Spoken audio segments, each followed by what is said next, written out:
have now strung together 4 wins in a row, and these were the Raptors that we were used to seeing, and they definitely showed it tonight against a depleted Nets lineup. Yeah, a reminder of what could have been when you see the full complement on this team. And the playoffs is not dead. The dream is not over, but they are going to have to really work hard to get their way into it. As you mentioned, for the first time since March 29th, Kyle Lowry, Fred VanVleet, Pascal Siakam, and OG all playing together.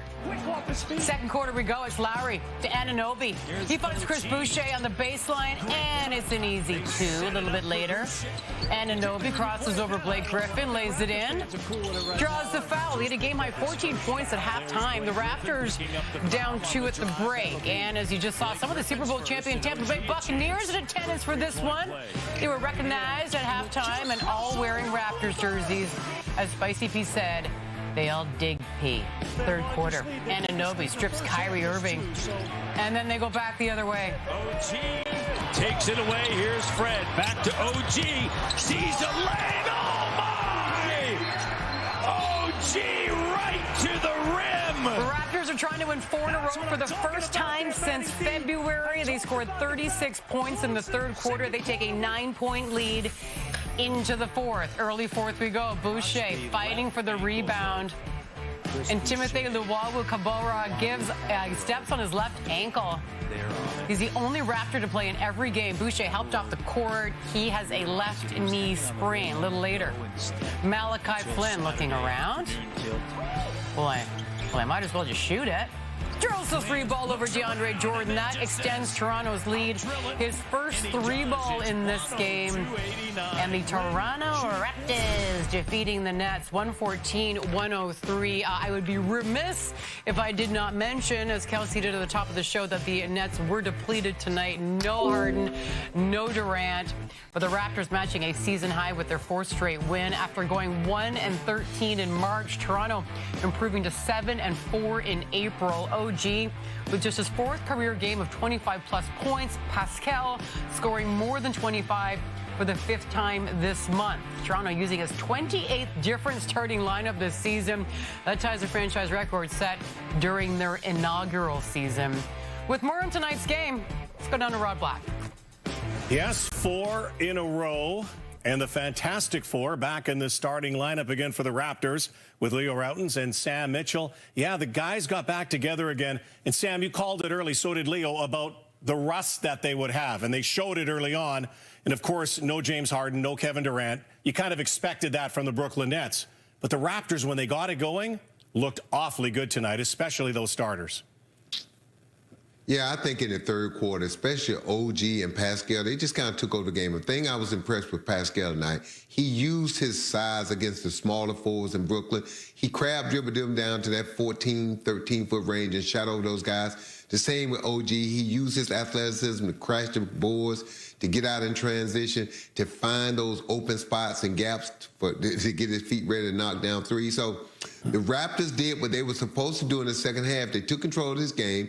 Yeah, Brooklyn made a run like all teams do, but for the most part, the second half, the Raptors took care of business. If they can build off this, with those, especially Pascal and OG, Leo, then you can see something, because their advantage is at that forward position right now, and they got to take advantage of it. Well, Sam, think about it. You know, you talked about defense at halftime of this game, and the Raptors showed how good a defensive team they can be. Yeah, granted, Nets are shorthanded, but this is the way the Raptors play when they're good. And they can. You also have some additions right now. Khem Birch and Freddie Gillespie. The Raptors had 8 blocks in this game. Gillespie had 5. So you all of a sudden have a presence in the middle. Now you have players that were putting up numbers as starters coming in off the bench. We know what the starters from before could do if they're healthy. So this is a unique picture the Raptors have right now. And I got one question for everybody out there. If the Raptors are truly tanking, why would you address a need in the middle and bring in not 1, but 2 guys that have cleared up your rebounding issues and give you a lot of strength defensively? Yeah, clearly that tanking stuff, I think that's long gone by now. We'll see how it plays out over the remaining 13 games. And, you know, they're watching scoreboards. They were clanking a few 3 attempts early in the game, Sam, but when they started to run transition, if they can do that down the stretch, they might not get 10th. They might even get a little bit higher than 10th.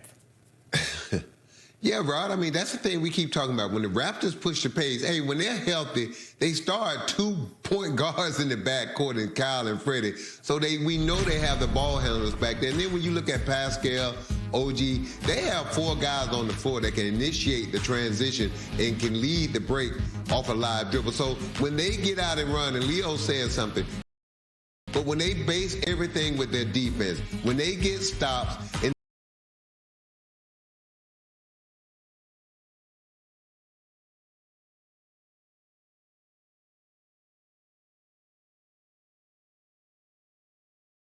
then take those long rebounds or those 3-point shots that the opponents miss and turn those into easy baskets on the other end.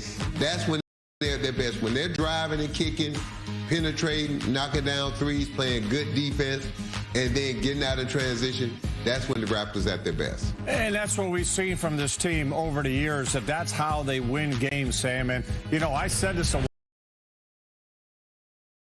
while ago, I'm saying it again. I don't care about the standings. I care about this team being healthy. And now, if they truly are healthy and they can stay healthy and you have the new pieces that we've talked about, this team, forget about trying to get to that play-in position. They can make a move, especially since we know how crazy everything can be ahead of them. 4 in a row, first time since mid-Feb. You guys were smooth tonight. Want to comment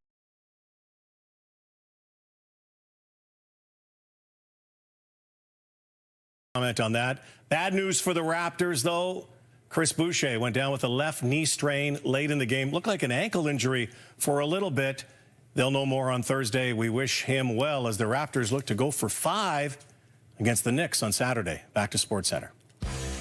Thank you very much. As soon as Nick Nurse comes to the podium, we'll take you back to Tampa. Steph Curry has hit 72 three-pointers in his past 10 games, the most in a 10-game stretch in NBA history. Warriors and Wizards. Raptors watching the out-of-town scoreboard here. Curry averaging 40 points over his last 11 games. First quarter, loses the handle here. Drives into traffic, though, and floats it in. Curry just 4 points in the half, going 0 for 6 from beyond the arc, though. Second quarter, Curry throws it away. He had 5 first-half turnovers as the Wizards push. Russell Westbrook lobs for the alley-oop. G-State down 2 at the half. Third quarter, Curry gets some space and finally splashes from 3. He was 2 for 10 from deep by the end of the third quarter. Warriors did have and continue to have a slim lead over the Wizards in the fourth late. Bulls and Cavs, Cleveland's coach J.B. Bickerstaff out due to personal reasons, so assistant coach Greg Buckner assuming head coaching duties. I didn't even know his name was Greg. We called him Buck. It's gonna be a little different, you know, not having JV out there. All right, we're gonna call him Buck too. Buck's team is off to a hot start. Colin Sexton throws it up, and Jarrett Allen throw it down. Cavs outscored the Bulls by 22 in the opening quarter. Then in the third, Isaac Okoro picks up the steal, and he's going to finish with a massive one-handed jam.